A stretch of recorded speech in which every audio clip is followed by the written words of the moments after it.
Blog Talk Radio.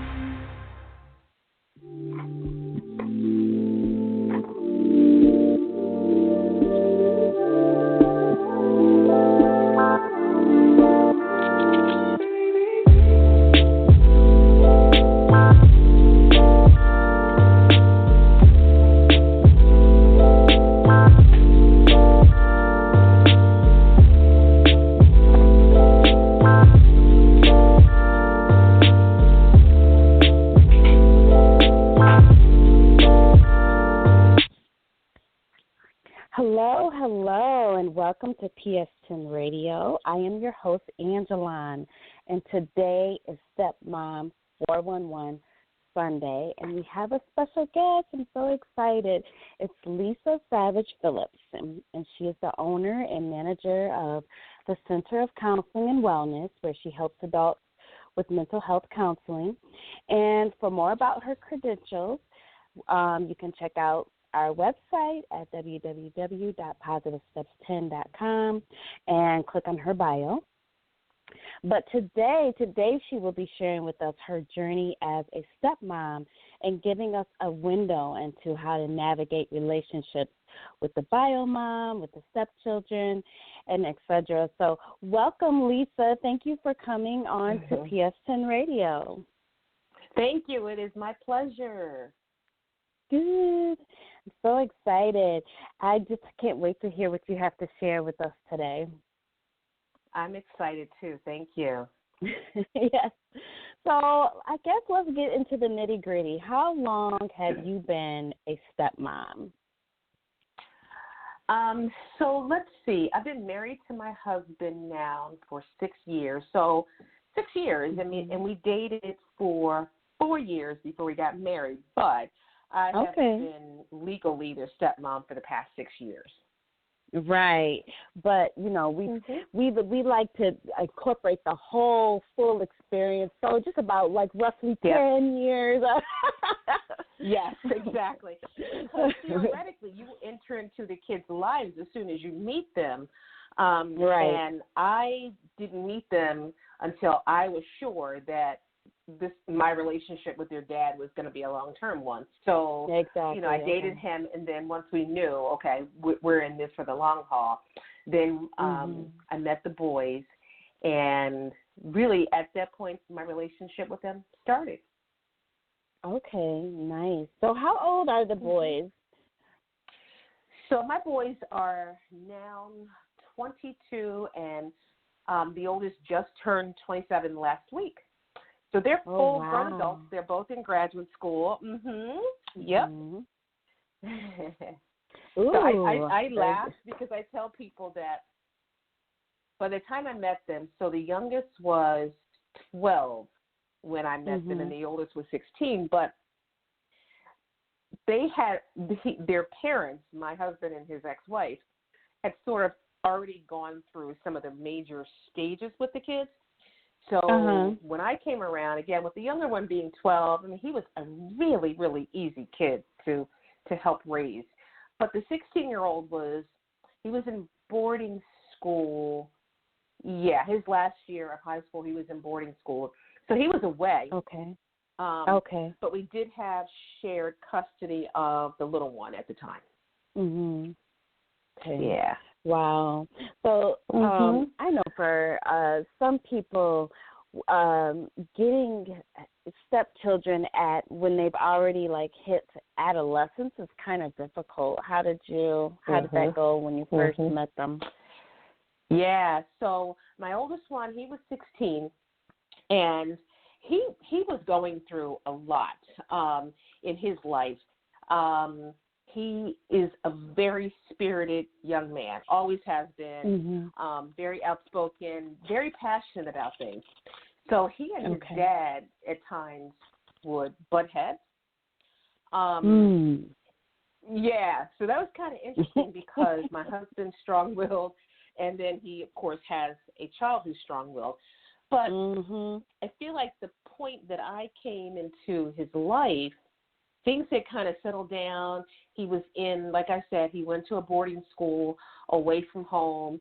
We would go visit when he had football games, And so it was always like, it was a fun time because it was a football game. Okay. He was an excellent football player.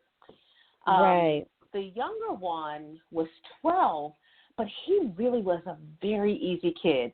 He was very sports-oriented. He played sports year-round. I mean, this kid was always playing sports.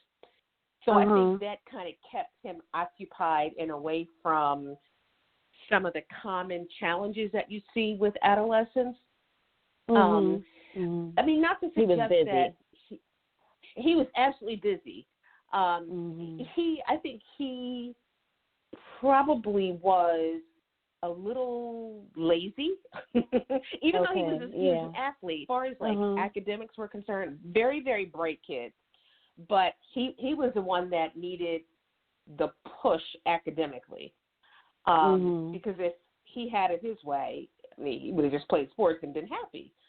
So that was like our challenge with him, really was more keeping him motivated as far as school was concerned.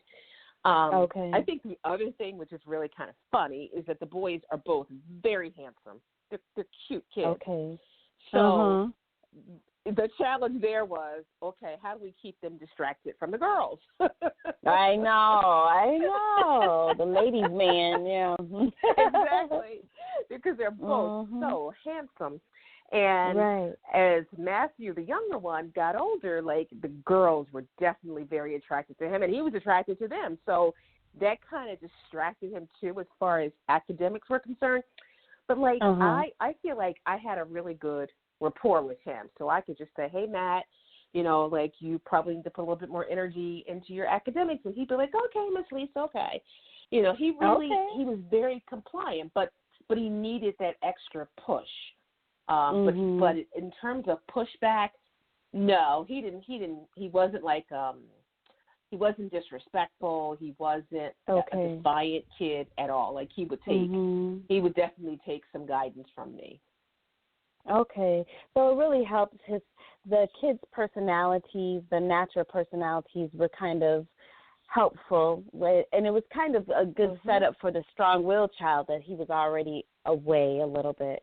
So it sounds like it was a good kind of setup for you to enter into their family. Yeah, you're exactly right. So I think like the oldest, when I first met him, like I think he was happy that his dad found somebody, but I also think that because he and his dad were having a somewhat contentious relationship, I think it was he kind of like was just like, okay, Miss Lisa. He wasn't trying to get close to me. Right. So what I feel like helped is me not putting any pressure on that relationship and really just getting to know him and showing up in his life. So, like I said, I would go to his sports games. I would text him and see how he was doing. And I think that helped to forge my relationship. So I didn't have any expectations over our relationship at all. It was, I'm just going to be, I'm going to be consistent. I'm going to be warm. I'm going to be nurturing, but not overly so. And eventually it came around like he, there would be times like, say we'd be at a football game and he would be introducing his family members to his friends. Like he would call me as opposed to, this is my stepmom. So that was kind of his way of keeping some emotional distance. Right, yeah. But then, eventually, he started calling me his bonus mom. He didn't want to say stepmom. They called me their bonus mom. Yeah. So, wow. So how long was that transition? He probably, let's see, that was probably like his freshman year at college. So a couple of years into my relationship with his dad, I started to see that shift. Both boys, because he knew you weren't going nowhere. Exactly. And you know what? At our wedding, I think I started to see the shift too. He was our best man, and he got up to make a toast, and it was so touching. He talked about being really happy for his dad and thankful for me, and He talked about how we were joining as families, and it was just really touching. And I was like, okay, so this is, I think that marked kind of a moment that Michael, meaning my stepson, knew that, of course, I wasn't going anywhere, and he was starting to accept me as being his bonus mom. And also, I think the other thing that really helped a lot, and I was intentional about this, I would always ask about his mom. Always, like, how's your mom doing? Yeah, tell your mom I said, Merry Christmas. And I think that helped, too, because while his mom had remarried, I think he needed to know that she and I were not in any conflict. We were on the same page. We cared about each other. So I was really intentional about asking about his mom. And I think that made a big difference because he loves his mom. And she's a good mom, a great mom. So I wanted to always acknowledge who she was in his life and let him know, you know what, like, I get that's your mom. I would never try to replace her because I couldn't. And instead, I really respect who your mom is. So it was cool, really cool. Oh, I love the fact that you keep saying you were intentional, because I think that's very key. We may not naturally feel a certain way, but if we think about it and be intentional, I think the rewards will come from that, from our intentions. Yep, absolutely. And even with the younger one, Matthew, it was a little easier because, again, we had shared custody. So every other week he would be with us. So there'd be times when I would say to my husband, let me pick him up from his football practice. Let me take him out to dinner, just the two of us. And he, again, such an easygoing kid. Like, the conversation would flow, and he was funny, and I didn't know anything about sports, so he loved teaching me about sports.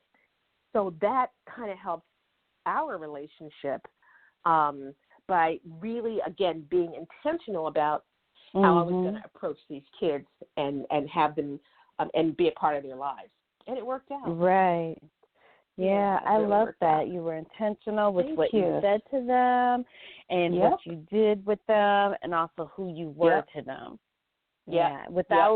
Without disrespecting mom or trying to, you know how men have that pecking order and stuff. I feel like sometimes, that's not natural for us to do the pecking order stuff. We kind of do, because it's kind of like we have to show that who is like who you're to respect in this house.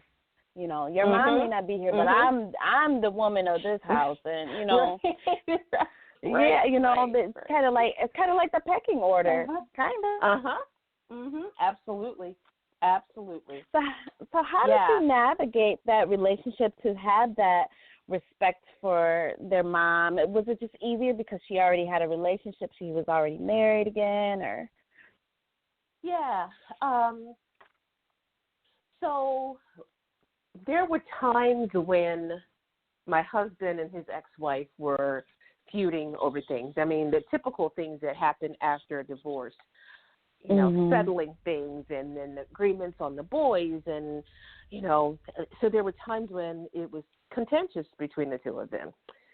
I always tried to maintain, well, obviously I was supportive of my husband because, he was my husband.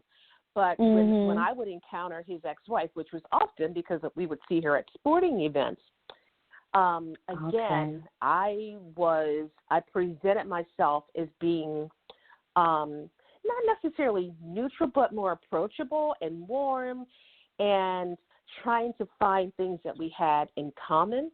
Use any perception that she and I would have any type of contentious relationship. I think initially she might not have trusted me, and maybe felt like, I was biased and took my husband's side. But I would always go over to her, hey, how are you? Give her a hug, and then her family would often be at these events as well. I would talk to her family as well. So I actually really like her family. Her father is a great person. I've met her cousins. And so, and they're mutual friends. So when you get divorced, you still have mutual friends. So sometimes we would run into each other at social events. And I would let friends know I'm okay. Like, I don't mind that with she's her here. being here. Right. So please invite us. And I, again, would try to find commonality and have, even if it was a brief conversation with her, and find something to laugh about. I remember, this is funny, I remember when my oldest son graduated from high school. So there was a big gathering at a restaurant after the graduation. It was awkward. I mean, my husband's family was there, her family was there, and it was awkward. So yeah, because they got history, right? And so her new husband's there, I'm there. So I nudged him and I said, "Is this as bizarre for you as it is for me?" And he laughed. He was like, "Yeah." Right. So at the end of the dinner, I went over to my husband's ex-wife and I was like, "We survived it." I said, "I know you were uncomfortable because I certainly was, and I know your husband was." And she cracked up laughing. She was like, "I felt so bad for you, Lisa." She said, "Because here you come, and, you don't have any history, and you have to put up with all this weirdness." And she thanked me, and she also thanked me for helping to raise her boys. And I was like, we could do this without, what people typically expect. In divorces, where maybe things aren't going so well between the exes. So we were able to laugh at it, and the boys saw that. The boys saw us laughing and hugging. And again, I think it's just good modeling for them for how it could be and how it doesn't have to be. So that was, those are some pivotal moments, I think, that really just kind of helped to make things a little bit easier. And it probably was good that you didn't know the history. You don't need to know all the mess. Then you really would have been super uncomfortable. Exactly. Keep me out of it. I'm cool. Let me just smile and look at y'all. Right? Girl, you just don't know, because I am such a drama-free person. I was so blessed that I did not have to know all that. And then their friends, their mutual friends, are amazing people. So they also helped as well. They were just wonderful. So they really helped us as we, kind of established ourselves as, again, separate entities that had this mutual goal of raising these boys to be wonderful adults and successful adults. So I'll tell you, his friends are some of the most encouraging and supportive people ever. Like, I couldn't have asked for. So sensitive to the circumstances, and but also aware that they didn't want to leave us out because they were still friends with his ex. So they invited all of us. And in the beginning, it was a little bit like, okay, but then I realized she's not going anywhere. I'm not going anywhere. These are her long-term friends. And I respect them 100%, but I can have my own relationship with them. And so now we can all be in the same space, and it really is quite comfortable. Right, and there's no tension and all that awkwardness. And because you're getting used to it. You've gotten used to it. Yep. Yeah, that's lovely. Oh, I mean, that is so rare, Lisa. I mean, that's so wonderful that you guys can do that, because not everybody is at that maturity level or even at that point in their life where they're content enough with their own self or their own relationship, or just the fact that my ex has moved on, that they're willing to even put themselves in that situation. So kudos to you guys. It's wonderful. Thank you.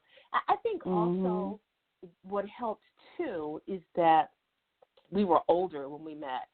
So I was 45 when I met Michael, I think. And so, a little bit of life history, a little bit of experience Mm-hmm. under our belts, and then we also were really clear that we wanted to be together. Right. And we were going to have a good relationship and a healthy relationship. And I had never had children. So for me to marry someone with kids was so ideal for me because I got to participate in being a mom without having to go through the pregnancy and the birth. Right, right. You know, so it's amazing. It's amazing what God. Yeah, it's amazing what God provides you with. You didn't even, sometimes we don't even know. We couldn't even write this ourselves. Like that, He would put us in a situation, like you said. Maybe He knew that, that's what you needed. Someone who already had children. Exactly. I couldn't have. I mean, I know God had a hand in it because I couldn't have made a more perfect choice for myself. So Michael, my husband, and I didn't live together. We didn't live together until 2 years ago because, our relationship was interesting because he had shared custody of his son, so he couldn't move. I had a house and a business in Delaware, so I couldn't easily move. So we had to wait until the oldest graduated from high school before we could make any major changes. So I finally sold my house. Wow. And then we bought a house that's midway between Washington, D.C., where he has businesses, and Delaware, where my business still is. So we started living together full time because we would like alternate weekends. I would go to his house one weekend, then he would come to mine. Right. So when he had Matthew, I was there. When he had Matt, and then when he didn't have Matt, we were at my house until such time that Matthew graduated from high school. Right. Okay. Yeah. Yeah. Yeah. So and that's a huge transition in itself, trying to combine everything after a while, but yeah. Yeah, absolutely. Absolutely. The boys would sometimes come to my house in Delaware, like if my family was doing something, and I wanted them to be there. So they would sometimes come there. And we had rooms for them at my house, so that they would feel, nice. Like they had their place there. So that was nice. That didn't happen too much, again, because the oldest, like I said, was in boarding school, and then on the weekends, Matthew was doing sports, so it wasn't that often. But when they were, when we did have a need for them to come to Delaware, then they did. And like I said, I made sure that they knew my house was their house, and they had rooms at my house. So again, we just made some choices around how we were going to live our lives, just considering how unusual our circumstances were. That really did always include the boys. I mean, we always included, as we call them, the boys. Yeah, and that makes it huge because even though you had different residences, like you said, you still made sure that your house reflected that. I know you guys are in our family. Like, it wasn't just like your place and don't touch my stuff. You can't go in here. You can't do that. They were definitely welcome, and you, like, again, intentional. You were being intentional. Absolutely. That was just really important for me, to make sure that they felt like when they came to my house that it was also just an extension of their dad's house, and they were welcomed. And they like my family. My family, of course, loves them. And again, they're really nice young men. So it's easy for other people to like them and want to be around them. Right. I mean, you have really got a blessed situation because I'm just jotting down notes from our discussion here because I feel like personalities do matter. You know, some kids are easygoing, some kids are not. Some kids are you know, it takes a moment to warm up. Sounds like your oldest took a moment for him to warm up, but he eventually did. And then, you know, because I speak to other stepmoms, and they are dealing with some challenges with kids who are being intentionally, they have their intentions, and their intentions are to break this couple, break you guys up, and so that, you know, they can get their way. And so it makes it more challenging. And I just hate to see blended families break up because of the kids, because it's like once the kids are growing up and out the house, like you should really just focus on yourself. How do you do that balance now that they're older? Of just, you know, now you, like you said, 2 years ago, you just moved in together and you can really focus on yourself. How do you make that, like, balance that? I mean, a great question, because I still commute to Delaware. So I go to Delaware on Tuesdays and then come back Thursday. So the middle of the week, I'm packing up and heading to Delaware to manage my practice and see my family. But my husband, he's self-employed as well, so he's super busy too. But we do things like we travel. So we literally just got back from a month vacation where we were in Asia. We went, that's where you were. No. We went to Asia, which was wonderful. And then so we really take. We take a month of downtime. We're going to go to Spain, France, and Italy in August. We'll be gone almost the entire month of August. Yep. Wonderful. So we do fun things like that. Friday night we did something really fun. We took a cooking class here in Baltimore. A lot of fun. Ton of fun. So we, you know, as different as we are, because Michael and I are like night and day in terms of personality and things that we like to do. Right. But we find some things that we like to do together. In common, right. Yeah. He is like his boys, like they're total sports fanatics. And me not so much. So I'm just not, I've never been a sports person, don't like to watch sports, but had to learn how to like sports because I mean, that was the family that I married into, and they all were athletic. So, you know, I had to suck it up, go to football games, be completely bored, be completely confused. Like they say, take one for the team. Exactly, and I was literally doing that. Right. So, you know, and then I'm like I like to get out and do things like cooking classes and stuff like that. Whereas, you know, Michael may not have chosen that to do on a date night. But again, he went with me. We had such a good time together.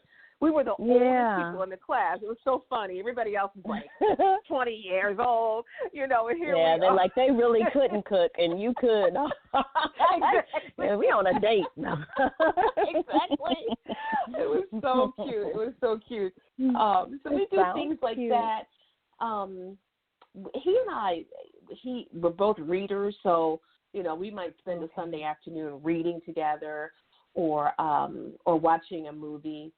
So, you know, again, finding things that we have in common and then making the best use of the time that we have.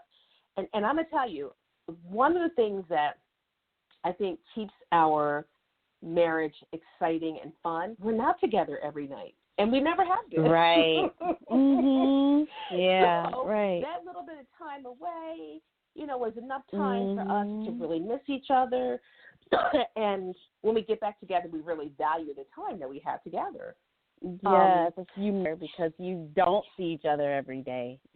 Yes, exactly. So it's, you know, it is as odd as it is, in a lot of ways, it is all that we know.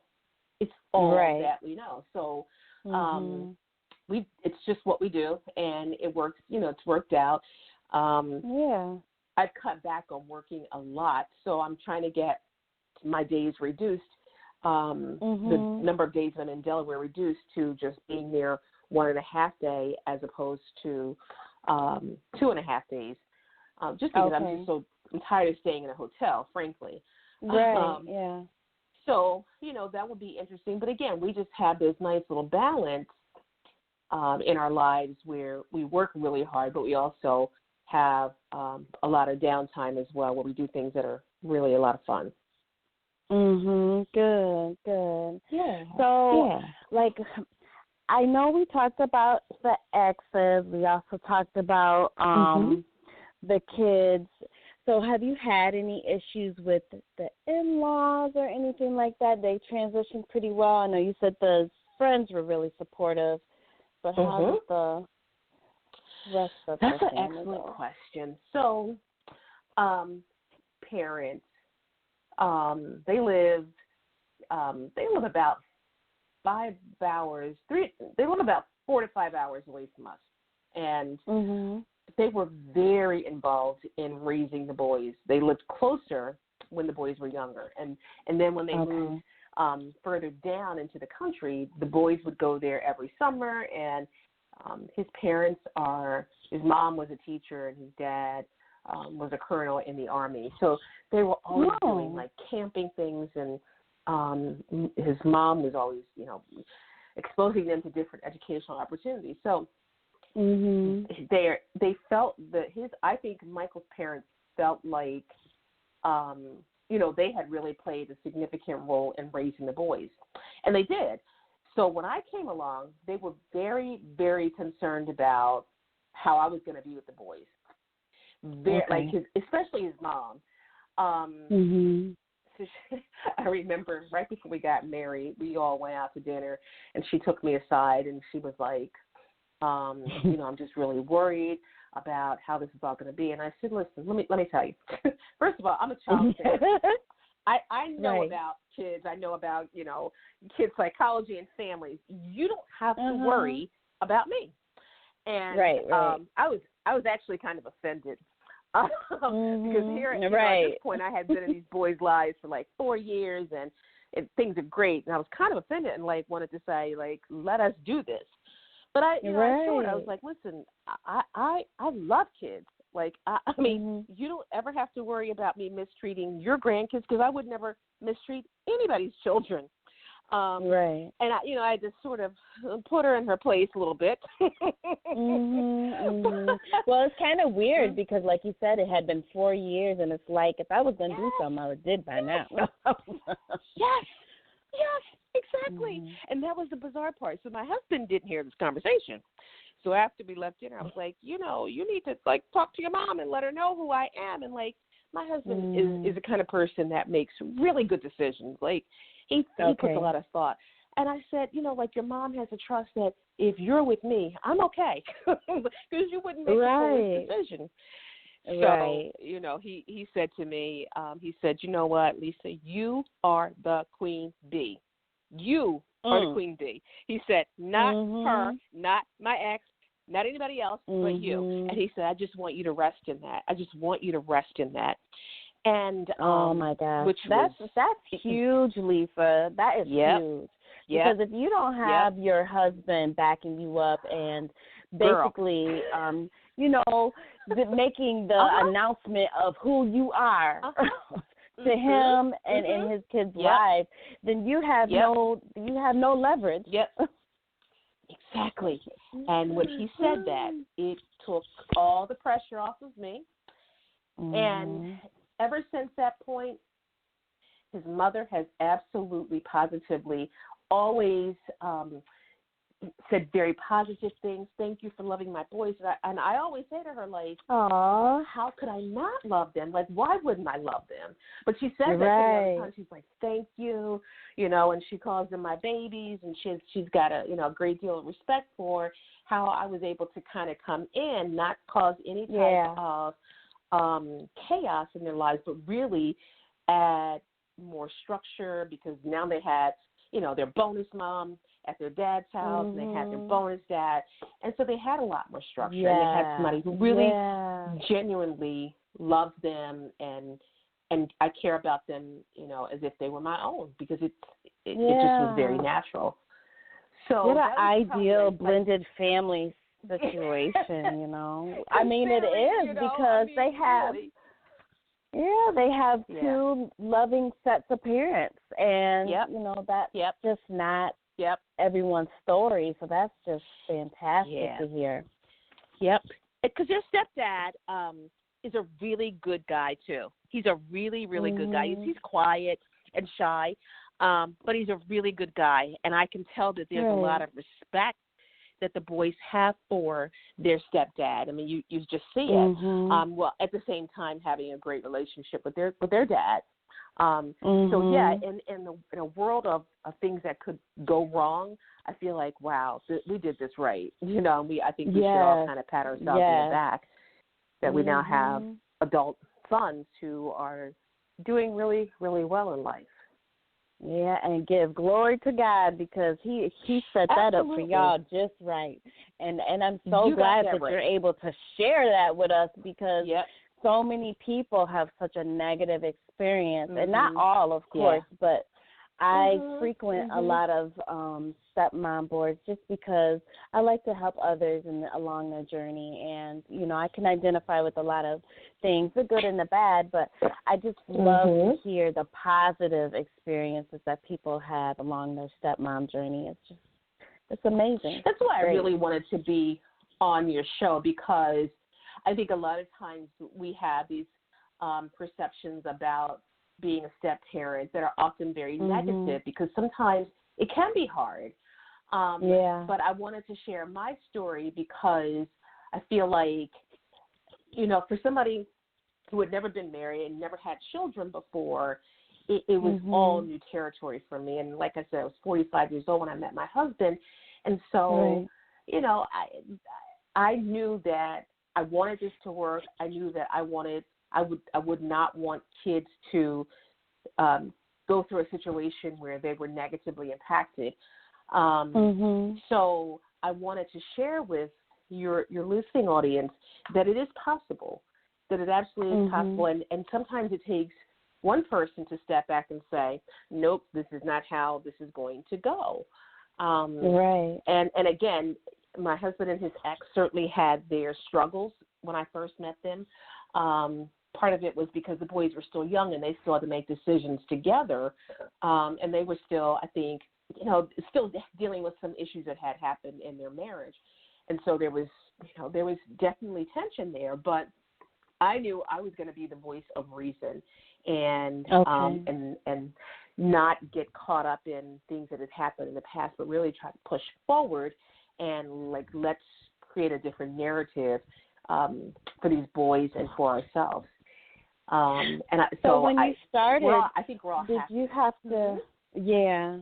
So when you started, did you have to start off being the mediator between their mom and dad, or?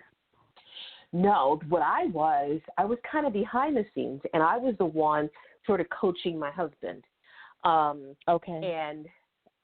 helping him to, what's the word? He wasn't so much reactive, but helping him to stay focused, I think is probably the best way to describe it. Stay focused on what the issue was and not get caught up in, well, when we were married, she did this and she did that. Really to focus on,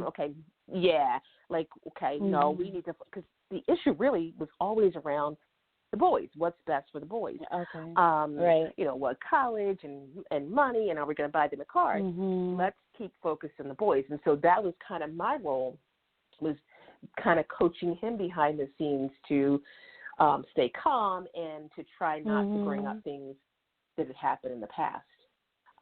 So, there would be times when they would be texting each other. And then, he learned, I think, over time, you don't have to respond to a text immediately. You can let that sit until tomorrow. We can talk about it. Think about it before you respond, right? Right. Yes. Right, exactly. Because what's going to come out when you're angry and emotional is probably not the best thing. Right. And not the most helpful thing. So we, that was my role, was, and to keep him encouraged and on what's best for these boys. And also reminding him too that I think the other important element in this, I think this is important to point out, is that his boys, I mean, they are like mama's boys. They love their mom. And so I didn't want him to get caught up in, will his boys think he's a bad person because he disagreed with their mom. So that's a fine line to walk when, you know, your kids are so enamored with their mom. And again, rightfully so. She's a good person. But I had to also remind him, okay, we have got to be mindful of your relationship with your boys, because it's so easy for kids to try to pick sides in their parents' conflict. So, you know, we were always trying to make sure the boys weren't aware of what was going on, and always spoke very highly about their mom and their stepdad in front of them. And I think what probably was happening on the other side is her husband was probably helping her to calm down before she started responding. Because, you know, that she easily could have said, no, I'm mother, and no matter what y'all say, this is how it is. But I'm sure he was, like, probably helping her. It really does make a difference if the bio mom is, you know, in a healthy relationship herself. It does. It does. And she got remarried first. So actually she got remarried probably really close to the time that I met my husband. We hadn't been dating that long, and she got remarried. So she had been married 3 or 4 years before we got married, right? So she had a chance to settle in, and I think her husband has a daughter too. So she she's had on both sides. So knowing her husband, he probably did play a role in, I know he did. I know he absolutely did play a role in things because his son told me. You know, and then he and I had this, when we would see each other, and we certainly, you know, didn't have a friendship or anything, but when we saw each other, you know, at sporting events, we always had this kind of like, I know, kind of awkward kind of thing. We both were outsiders surrounded by, you know, her family and then my husband's family. So we always kind of nudged each other and winked and kind of laughed at it. I mean, it's definitely, you know, it's definitely something that, and I think that's why I have connected with many people through the years, is it's definitely something that unless you're in it, you don't get it. Like, you know, you can look at another step parent and be like, I know what you mean, or I know how you feel, or, you know, because we get it. You know, it's not like we're not trying to spite the bio parents. It's just, the journey. You got that right. You got that right. So what would you tell other women who are stepmoms who are having challenges along their stepmom journey? What do you think would be some words of encouragement for them, or some positive steps they can take? Never, ever take the kid's behavior personally, because 9 times out of 10, it's not about the new stepmom. It's about that kid navigating through what is a painful and difficult part of their lives. Kids want their parents together. No matter what, they want their parents together. And even though that may not ever happen for them, it definitely represents a huge loss for them. So don't take their behavior personally. And building your relationship with your stepchildren, be it, like I said, be intentional about it. And that's not always the easiest thing to do either, because you might get some pushback. They may not want to have a relationship with you. And so, again, don't take that rejection as, you know, something to do with you. Take it as just kind of where they are. But warmth, love, consistency, and boundaries will get you very, very far in your relationship with your stepchildren. So you have to have boundaries. So, you know, what I remember one time my stepson came in his dad's house. We weren't married, and I opened the door, and his words to me was, "Where's my dad?" And I said, "Hold up. I didn't hear you say hello, Miss Lisa. So we're not going to do that. And he backed down. He was like, oh, hello. You know, and it wasn't warm and fuzzy when he said it, but he said it. So my point was, I'm here with your dad now. You're going to respect me. You're not going to just come in here and say, where's my dad? So that's the boundary part. It helps kids to feel safe. It helps them to feel cared about. But it also protects any step-parent from feeling like they don't have any control. It's okay to set boundaries. But just the understanding that that child is also going through, you know, what can be some really difficult changes in their lives. And no matter what the circumstances, kids always want their parents to be together. They do. Yeah.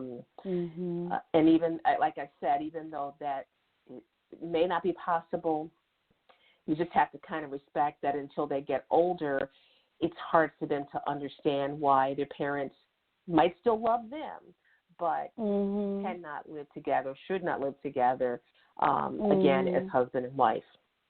So that would be the guidance that I would give any stepmom. Also, I think it's important to, when you can, bond with your husband's ex-wife.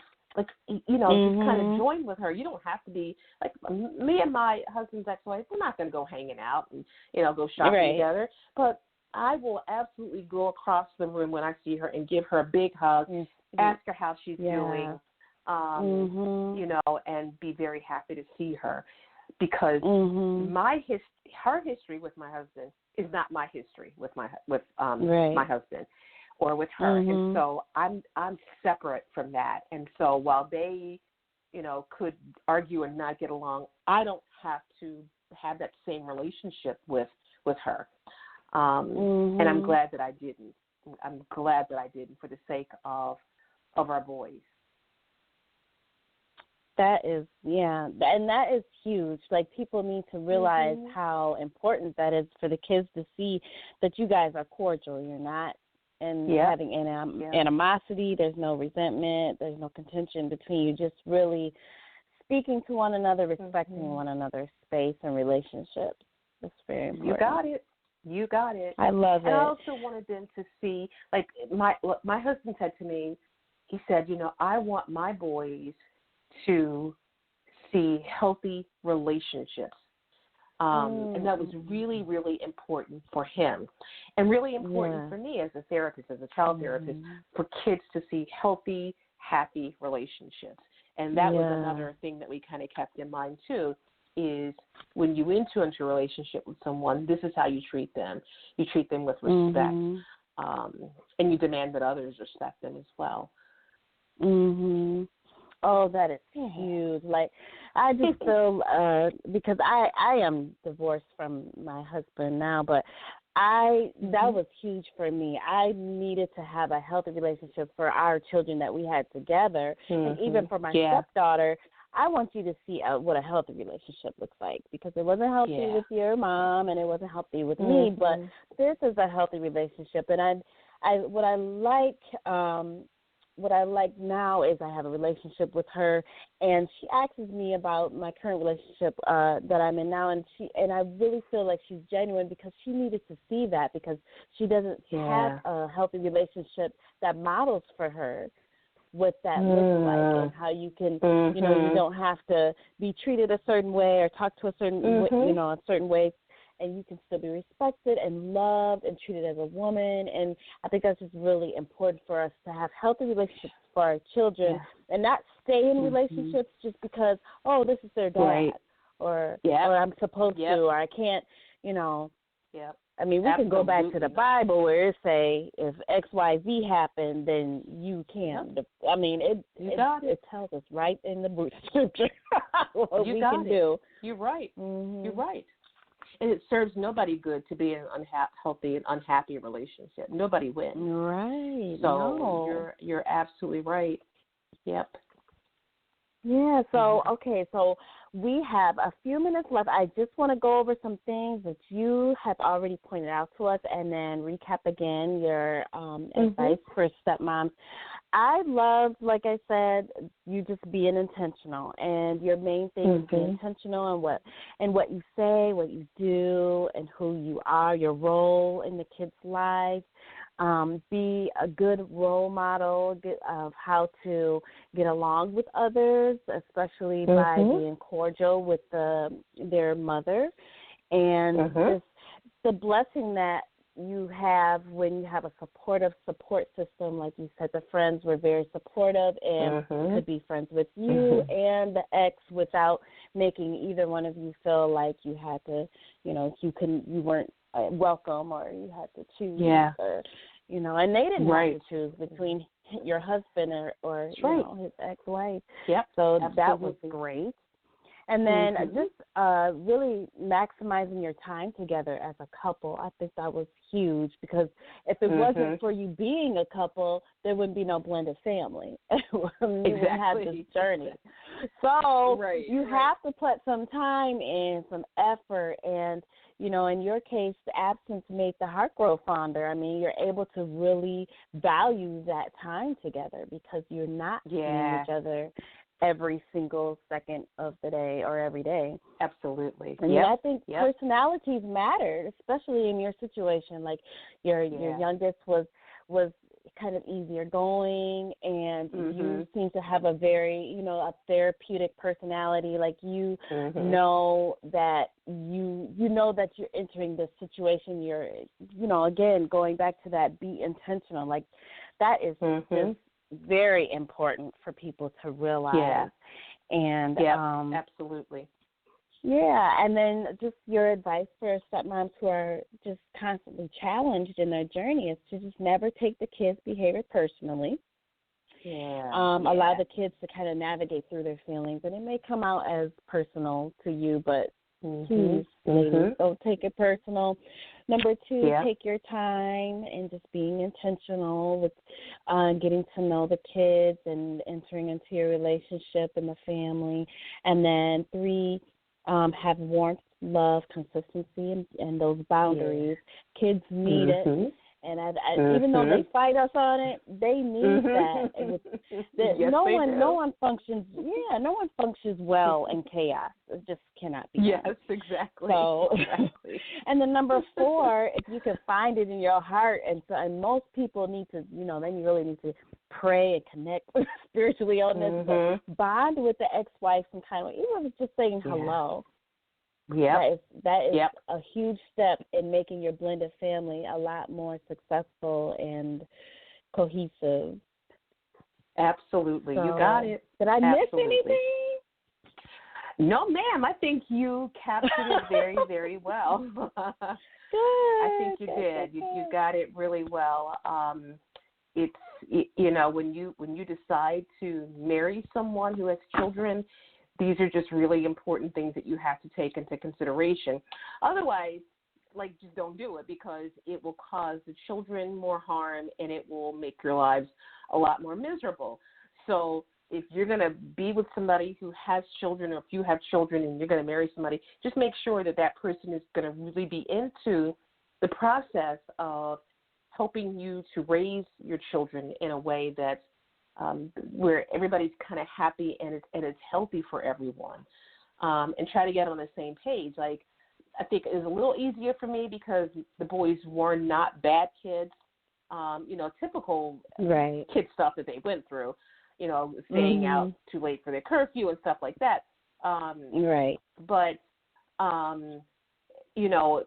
agreeing with your partner of that, you have to have some sense of cohesiveness in how you're going to raise your kids together, and really trying to minimize any type of conflict, because that serves no one any good. Or if you can't minimize the conflict, have an agreement on how you're going to deal with the conflict.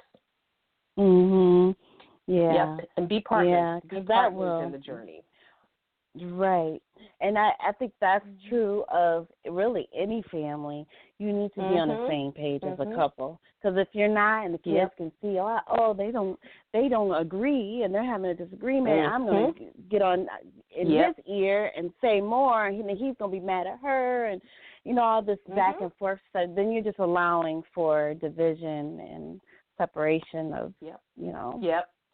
Yep. You nailed it. Yeah. Oh, this is great. I'm so glad that you agreed to. Me too. Just come onto the show, Lisa, and share your insights, share your journey with us. And definitely check out her bio. Do you have a website or anything you want to plug? I do. So I have two practices. So the one you mentioned, the first one was Delaware Center for Counseling and Wellness. But my major practice is www.thecenterforchilddevelopment.com in Newark, Delaware. Oh, wonderful. So if you're in Delaware, definitely check it out. Absolutely. And Absolutely. I'm in Michigan, so but I also am in the field. Okay. So great. Yes. Yeah, so thank you again for coming on to the show. And I just thank all my listeners out there, and definitely download the podcast, share with your friends, anyone that you know is in a blended family. There's some good tips here, and as always, we encourage every step-parent to be the best step-parent they can be, one positive step at a time. And I hope everyone has a great week, and peace.